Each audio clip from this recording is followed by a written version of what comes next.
जुगल किशोर शर्मा जी हमारी पार्टी के बड़े नेता थे, MLA रहे, 2 बार मंत्री रहे, प्राइम मिनिस्टर रहे और जिला रियासी से इनका ताल्लुक है, आप सब लोग जानते हैं।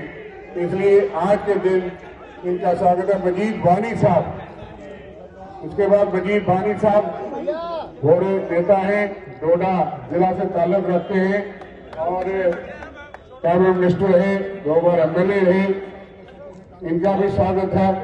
सुभाष गुप्ता जी साबका MLC कठुआ जिले से ताल्लुक है और ये बड़े पुराने कार्यकर्ता रहे, जिला अध्यक्ष रहे बड़ी देर तक। आज ये फिर कांग्रेस पार्टी का दामन थाम रहे हैं, इनका भी स्वागत है। सब साथियों का स्वागत है और आप लोग सारे जो भी हमारे उनके साथ जितने कार्यकर्ता और नेता आए हैं, इन नेताओं के साथ आप सब भी शामिल हो गए।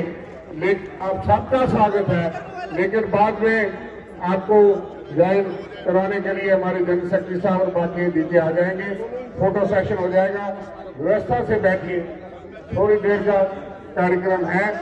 आप सब लोग यहाँ जोरदार तालियों से एक बार स्वागत कर लीजिए।